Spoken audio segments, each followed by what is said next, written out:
Good afternoon. My name is Bill Sigler, and like you, I'm a student of bushcraft. What I'd like to do today is to share with you a lot of details on how I go about making my alcohol stoves. So if you're not detail oriented or you don't want to know specifics on how to sand and drill and measure and do all that kind of stuff, then sign off now and we'll see you in another video. But if you stay around, my plans are to do maybe 3-4 segments and give you details from soup to nuts on how I construct them. I've done burn tests and that in past videos, so you won't see those, but you'll see everything else, the tools, the materials, and specifically the measurements and the cuttings that I take. I'm doing this to pay the information forward that I've received and the support I've received from people on the internet up to this point. So if you stay with me, I'm going to give you basically all the tools, the tricks, and the little pieces of information that have helped me quite a bit. Okay, the equipment are, of course, an aluminum beer bottle empty. To cut the bottle, I use an aluminum tubing cutter. This one is from Superior. I got it at Lowe's, model number ST2000. It'll cut between 5/8 and 2 1/8 inches. I have it mounted on a little vise. Makes it very easy to work with. Of course, a good combination square. To mark the bottle, I have a Sharpie, which is silver. It works out very well. I have a reamer for the holes. And I have a little project cutter. I believe this one I got quite a while ago at Radio Shack. I know they don't carry them anymore, but this is just to trim the bottom of the neck that goes into the base of the bottle. And for my spacing of my holes, just a popsicle stick. The cut points on the bottle are this: 2 inches up from the bottom, I will make a cut. 5 3/4 up from the bottom, I'll make a cut. And then 1 3/4 down from the lip, down this way, I'll make a cut.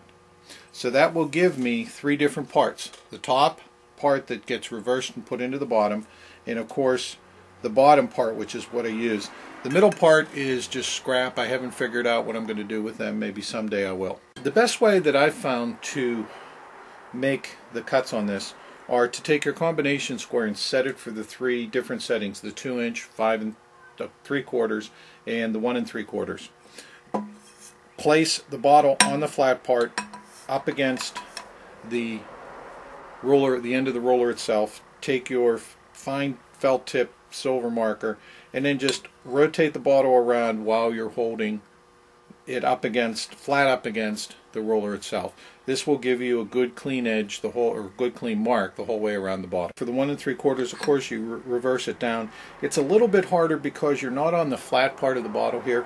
You're down on this beveled neck.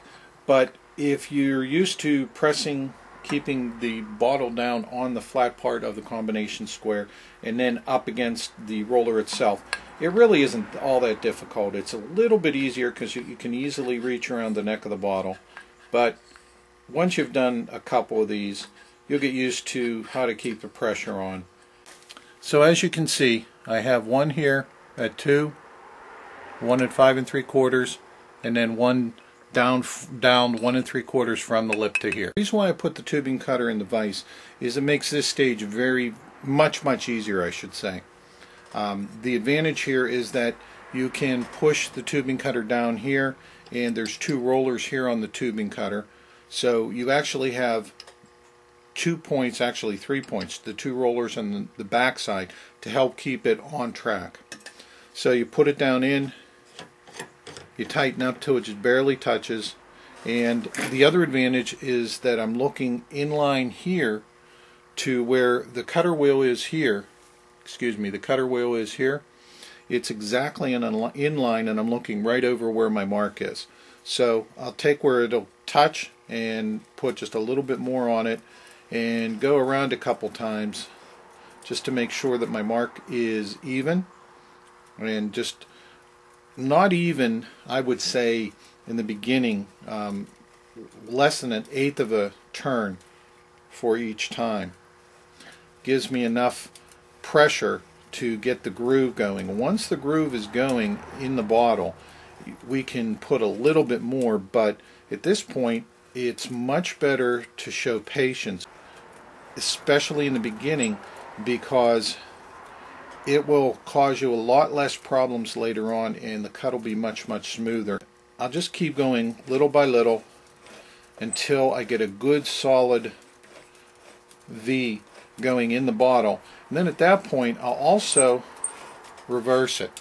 So I'll do it clockwise and counterclockwise just to make sure that the cut that I'm making is as smooth as possible. Putting the tubing cutter in the vise is what makes this much easier.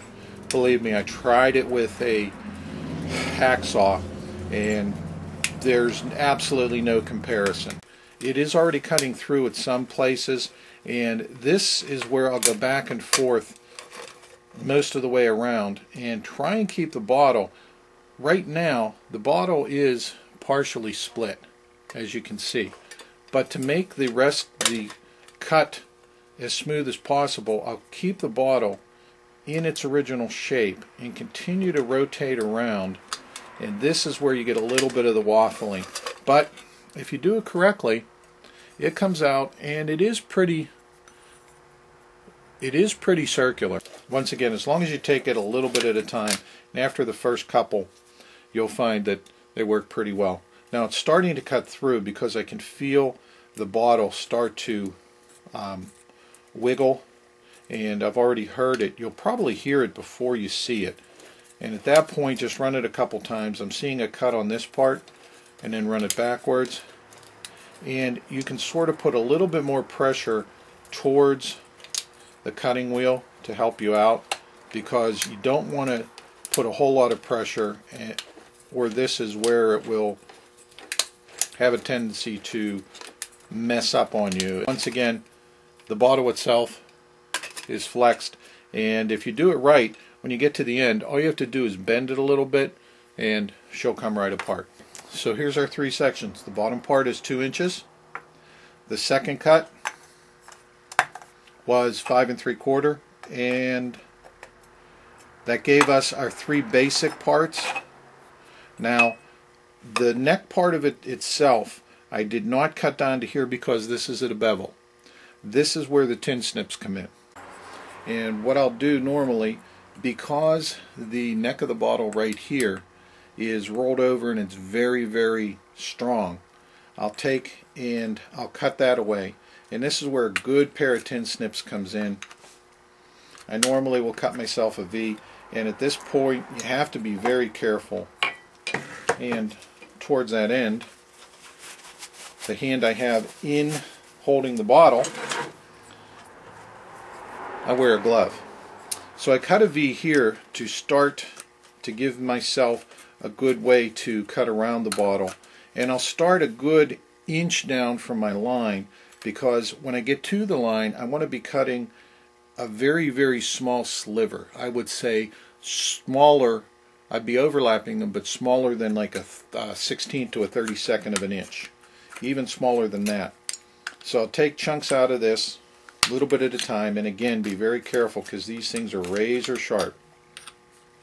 And once you get the lip cut off, then you can start spiraling up,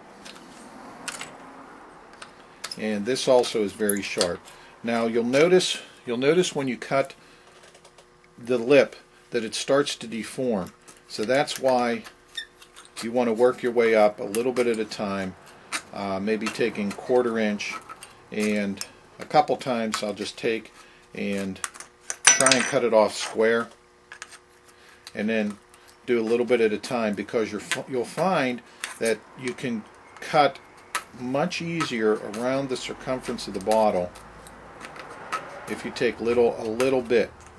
So I'll get down to about 1/2 inch, and then I'll make my cuts quite a bit smaller.